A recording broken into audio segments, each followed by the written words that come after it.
In previous GAAP Chats, we've discussed the first 3 steps in the new 5-step model within ASC 606, Revenue from Contracts with Customers. In this edition of GAAP Chats, we'll discuss Step 4, allocating the transaction price to the various performance obligations. The objective of Step 4 is to allocate the transaction price to each performance obligation in an amount that depicts the amount of consideration to which the entity expects to be entitled in exchange for transferring the promised goods or services to the customer. But how do we know how much of the total transaction price to allocate to each performance obligation? To accomplish this objective, ASC 606 says we should perform this allocation based on the relative standalone selling prices of the various performance obligations. This is the price the entity would sell a good or service separately to the customer in comparable transactions.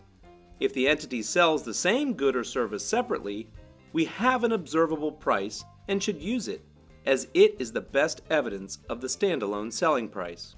However, if a company does not sell the good or service separately, they must estimate the standalone selling price using all reasonably available information.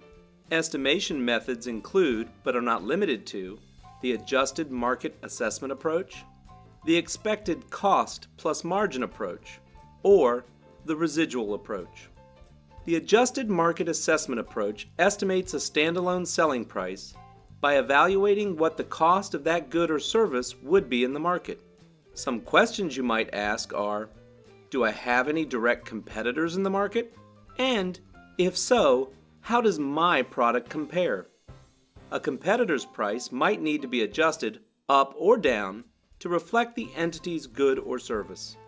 The expected cost plus margin approach estimates a standalone selling price based on the cost of providing the good or service, including a reasonable profit margin. The residual approach is essentially a plug. It permits an entity to allocate any remaining transaction price to a performance obligation in which a standalone selling price for the performance obligation cannot be estimated using one of the other methods. However, the residual approach is only allowed if either one of the following criteria are met. The entity sells the same good or service to different customers at or near the same time for a broad range of amounts. That is, the selling price is highly variable. Or, the entity has not yet established a price for that good or service, and the good or service has not previously been sold on a standalone basis. That is, the selling price is uncertain. Let's look at an example to see how Step 4 can be applied to a real-life situation. Let's say a software company, Mr. Softy, sells a software license and agrees to install the software on a customer's mainframe computer system. In addition, the contract stipulates that Mr. Softy will provide the customer with 2 years of technical support. Assume that each of these elements has been identified as a separate performance obligation in Step 2, and that the total transaction price determined in Step 3 was $90,000. Mr. Softy sells the software license separately on a standalone basis to other customers for $70,000. As this is an observable price, we'll use the $70,000 as the relative standalone selling price for the software license. Mr. Softy sells installation services to other customers for $10,000. Third-party vendors also sell similar installation services for $15,000. Which price represents the best estimate? Since Mr. Softy sells installation services to other customers, the $10,000 represents the best evidence of a standalone selling price. Mr. Softy does not offer technical support services without purchase of the software license. Since there is not an observable price for this performance obligation, Mr. Softy must estimate the relative standalone selling price.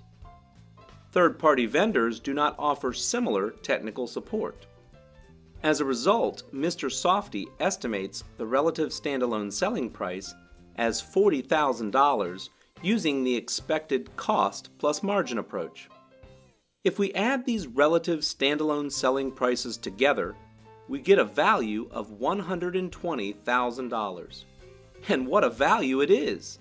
The customer got the entire bundle for only $90,000, a discount of $30,000. In Step 4, we are allocating that discount to the various performance obligations. This is done on a pro rata basis based on their relative standalone selling prices. This calculation is now being shown on the screen.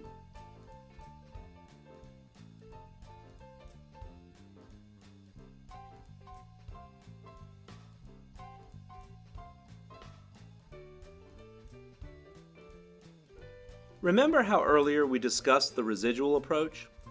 Let's change up our example to show you how that approach works.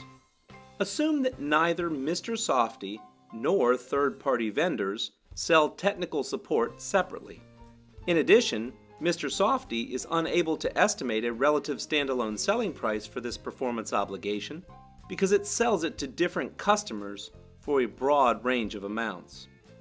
As such, Mr. Softy determines that it qualifies for use of the residual approach.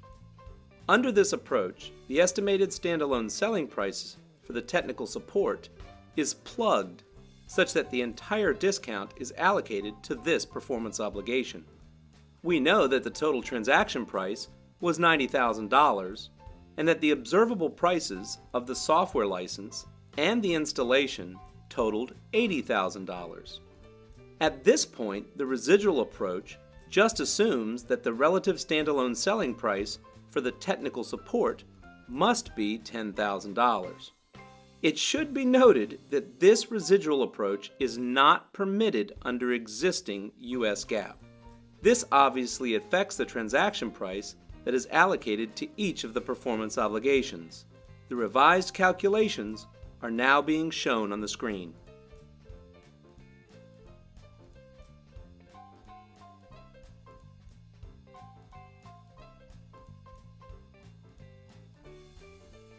We hope that this presentation has helped you better understand Step 4 of the new 5-step model within ASC 606.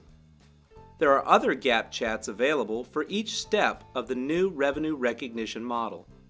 As always, feel free to contact us with any questions you may have. This presentation has been brought to you by GAAP Dynamics.